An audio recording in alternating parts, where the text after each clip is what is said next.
பார்க்க போகிற டிஷ் பார்த்தீங்கன்னா வெஜிடேரியன் டிஷ். இது வந்து ஆக்சுவலாக இட்டாலியன் ரொம்ப ஃபேமஸான டிஷ். அதுக்கு தேவையான பொருட்கள் இப்போ பார்க்கலாம்.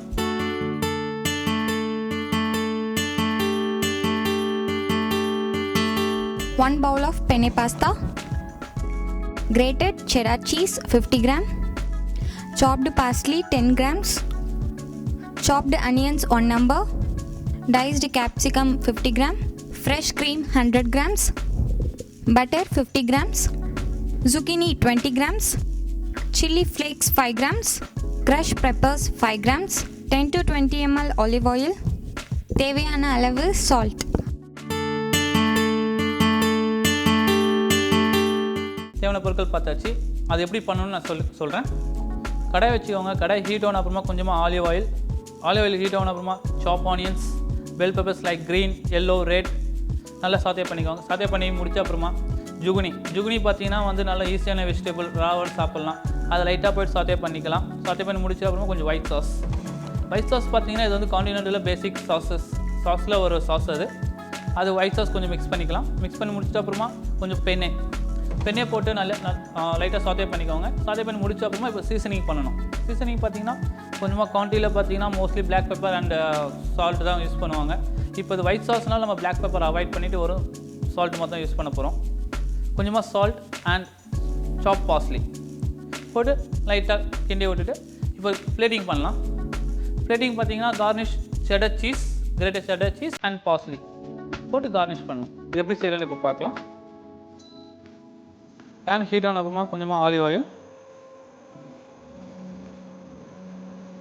ஆயில் வந்து ஈவனாக ஸ்ப்ரெட் ஆகணும்.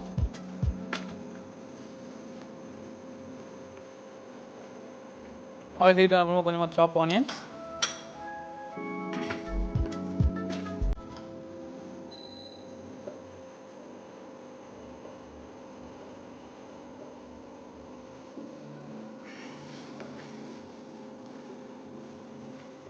ஆனியன் பார்த்தீங்கன்னா அந்த ரா ஃப்ளேவர்லாம் நம்ம ஃபுல்லாக போகணும். முடிஞ்சப்பறம் கொஞ்சம் bell peppers, first green bell pepper, கொஞ்சமாக எல்லோ அண்ட் ரெட். இது பார்த்திங்கன்னா எல்லாமே ஒரு டைமண்ட் ஷேப்பில் கட் பண்ணியிருக்கேன். அவங்கவுங்க விருப்பப்படி அவங்கவுங்க கட் பண்ணிக்கலாம். ஓகே, நல்லா கலர் ஆகிடுச்சு. இதுக்கப்புறம் கொஞ்சமாக ஜுகுனி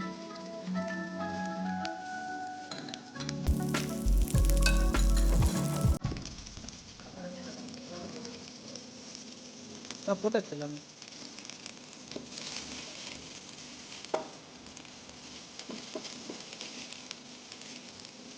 போட்டாமல் கொஞ்சமாக ஒயிட் சாஸ்,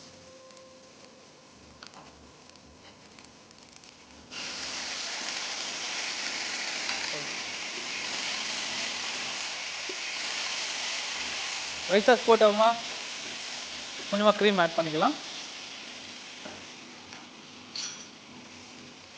க்ரீம் வந்து ஒரு ஸ்பூன் இருந்தால் போதும், ரொம்ப வேணாம். க்ரீமில் திக்னஸ் கொஞ்சம் நல்லாயிருக்கும். ஃப்ளேவர் ஆட் பண்ணப்போ லிட்டில் பிட் சால்ட், கொஞ்சமாக சால்ட்டு போடணும். சால்ட்டு பார்த்தீங்கன்னா இந்த டைமில் போகும்போது நல்லா ஈவனாக ஸ்ப்ரெட் ஆகும். சால்ட்டு போட்டு முடிச்சப்பறம் உடனே பார்ஸ்லி, கொஞ்சமாக சாப் பார்ஸ்லி ஜஸ்ட் ஒரு பிட் போட்டு நல்லா மிக்ஸ் பண்ணிடணும். மிக்ஸ் பண்ணி முடிச்சப்பறம் பாயில் பண்ண பாஸ்தா நம்ம பாயில் பண்ணி வச்சுருப்போம். பெண்ணே பாஸ்தா கொஞ்சமாக போடுறோம். போட்டு நல்லா மிக்ஸ் பண்ணிக்கணும்.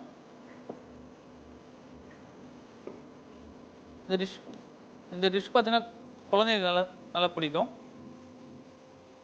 இது ஆல்மோஸ்ட் ரெடி ஆகிடுச்சு. இப்போ பெண்ணே சீஸ் பாஸ்தா ரெடி ஆகிடுச்சு. இப்போ பிளேட்டிங் பண்ணலாம்.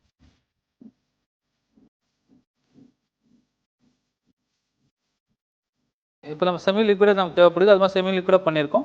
இன்னும் லிக்விடாக வேணுன்னா கொஞ்சம் க்ரீம் ஆட் பண்ணிக்கலாம். கொஞ்சமாக ஒயிட் சாஸ் கொஞ்சம் ஆட் பண்ணினா இன்னும் கொஞ்சம் நல்லாயிருக்கும். இப்போ பார்த்தீங்கன்னா பிளேட்டிங் பண்ணியாச்சு. இப்போ ஆல்ரெடி இது பார்த்தீங்கன்னா கலர்ஃபுல்லாக இருக்குது. இதுக்குள்ளே கொஞ்சம் கார்னிஷ் பண்ணணும். கார்னிஷ் பார்த்தீங்கன்னா பிளாக் ஆலிவ்ஸ் கொஞ்சம் நல்லாயிருக்கும். பிளாக் ஆலிவ்ஸ் போடும்போது ஆல்ரெடி க்ரீன், ரெட் இருக்குது, எல்லோ இருக்குது. இப்போ பிளாக் ஆலிவ்ஸ் கொஞ்சமாக பிளாக் ஆலிவ்ஸ் போட்டுக்கிறோம். அதுக்கப்புறம் இது ஒரு மெயின் டிஷ் பார்த்தீங்கன்னா cheddar cheese, grated cheddar cheese. அது கன்ஃபார்மாக போட்டே ஆகணும். அப்புறம் அந்த டிஷ்ஷோட நேமு ஃபுல்லாக இருக்கும். கொஞ்சமாக கிரேட்டட் செடார் சீஸ் அது போட்டாலும் லிட்டில் பிட் பார்ஸ்லி. இப்போ ஸ்பைசி வேணும்னு நினைக்கிறவங்க கொஞ்சம் சில்லி ஃப்ளேக்ஸ் கொஞ்சம் லைட்டாக போட்டிங்கன்னா இன்னும் கலர்ஃபுல்லாகவும் இருக்கும், ஸ்பைசியாகவும் இருக்கும் அவங்களுக்கு சாப்பிட்றதுக்கு. வினேகர் சீஸ் சாஸ் எப்படி செஞ்சோம் பார்த்தீங்க. இப்போ பிளேட்டிங் பண்ணியாச்சு. இப்போ நம்ம கொஞ்சம் டிஷ்ஷை கொஞ்சம் பாருங்கள் எவ்வளோ கலர்ஃபுல்லாக இருக்குது. இந்த டிஷ்ஷு பார்த்தீங்கன்னா ஸ்பைசியாகவும் இருக்காது, மைல்டாகவும் இருக்காது. நல்லா ரொம்ப ஸ்பைசி லைக் பண்ணாதவங்க இது சாப்பிட நல்லாயிருக்கும். இது மோஸ்ட்லி லஞ்சில் எடுக்கும்போது இல்லை டின்னர் எடுக்கும்போது குழந்தைங்களுக்கு இன்னும் நல்லா சாப்பிடுவாங்க. ஏன்னா எந்த குழந்தைங்க பார்த்தீங்கன்னா எந்த குழந்தைங்களும் ஸ்பைசி எடுக்கிறது கிடையாது. நல்லா இருக்கணும் நினைக்கிறாங்க. இப்போ இட்டாலியன் டிஷ் நம்ம வீட்டில் ட்ரை பண்ணி கொடுக்கும்போது அந்த குழந்தைங்களுக்கு ரொம்ப நல்லாயிருக்கும்.